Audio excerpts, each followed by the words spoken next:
নমস্কাৰ Assam govt exam এই চেনেলটোলৈ পুনৰবাৰ আপোনালোকক স্বাগতম জনালোঁ।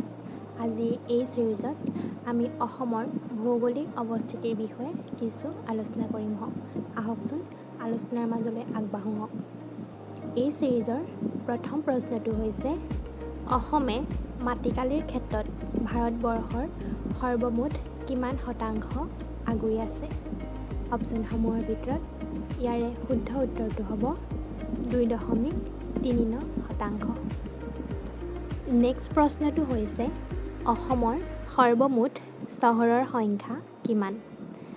অপশ্যনসমূহৰ ভিতৰত ইয়াৰে শুদ্ধ উত্তৰটো হ'ব 214খন। অসমৰ সৰ্বমুঠ চহৰৰ সংখ্যা 214খন। নেক্সট অসমৰ মুঠ মাটিকালি কিমান? এইটো প্ৰতিযোগিতামূলক পৰীক্ষাত আহিয়ে থাকে। অপশ্যনসমূহৰ ভিতৰত শুদ্ধ উত্তৰটো হ'ব ক। অসমৰ মুঠ মাটিকালি হৈছে ৭৮,438 বৰ্গ কিলোমিটাৰ। নেক্সট প্ৰশ্নটো হৈছে ব্ৰহ্মপুত্ৰ নদী দীঘলে প্ৰায় কিমান কিলোমিটাৰ অসমৰ মাজেৰে বৈ গৈছে? অপশ্যনসমূহৰ ভিতৰত ইয়াৰে শুদ্ধ উত্তৰটো হ'ব 725 কিলোমিটাৰ। নেক্সট প্ৰশ্নটো হৈছে কোন চনৰ পৰা ছিকিমক উত্তৰ পূৰ্বাঞ্চলৰ অংশ ৰূপে সংযোগ কৰা হৈছিল? ইয়াৰে শুদ্ধ উত্তৰটো হ'ব 2002 চনত সংযোগ কৰা হৈছিলে। নেক্সট প্ৰশ্ন অসমৰ সৰ্বমুঠ কিমানখন গাঁও আছে? অসমত সৰ্বমুঠ গাঁৱৰ সংখ্যা অপশ্যনসমূহৰ ভিতৰত শুদ্ধ উত্তৰটো হৈছে 26,395খন। নেক্সট প্ৰশ্ন ব্ৰহ্মপুত্ৰ নদীৰ ওপৰত কিমানখন দলং নিৰ্মাণ কৰা হৈছে? আমি সকলোৱে জানো, তথাপিও আলোচনা কৰিছোঁ। ইয়াৰে শুদ্ধ উত্তৰটো হৈছে 5খন।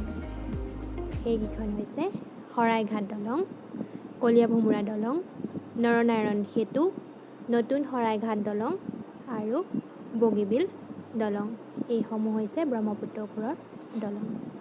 নেক্সট অসমত মুঠ গাঁও পঞ্চায়ত কেইখন?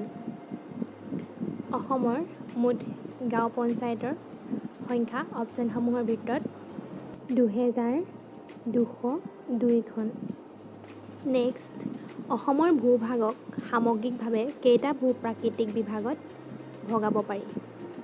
ইয়াৰে শুদ্ধ উত্তৰটো হৈছে 4টা মূল ভাগত বিভক্ত কৰিব পাৰি। সেই ভাগসমূহ হৈছে ব্ৰহ্মপুত্ৰ উপত্যকা অঞ্চল, বৰাক উপত্যকা বা কাছাৰ সমতল, কাৰ্বি মালভূমি অঞ্চল আৰু বৰাইল তথা দক্ষিণৰ পাৰ্বত্য অঞ্চল। নেক্সট 10 নম্বৰ প্ৰশ্নটো হৈছে পৃথিৱীৰ ক্ষুদ্ৰতম নদীদ্বীপ উমানন্দৰ সৰ্বমুঠ মাটিকালি কিমান? অপশ্যনসমূহৰ ভিতৰত শুদ্ধ উত্তৰটো হৈছে 13 বিঘা 3 কঠা। নেক্সট ব্ৰহ্মপুত্ৰ নদীৰ সৰ্বমুঠ দৈৰ্ঘ্য কিমান?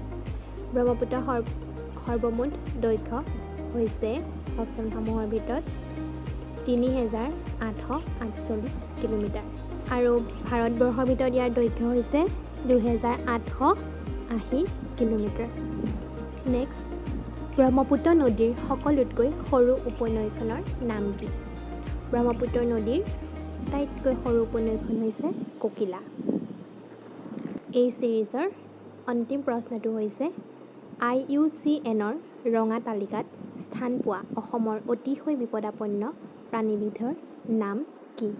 সেই প্ৰাণীবিধ হৈছে অপশ্যনসমূহৰ ভিতৰত গোলাপী হাঁহ।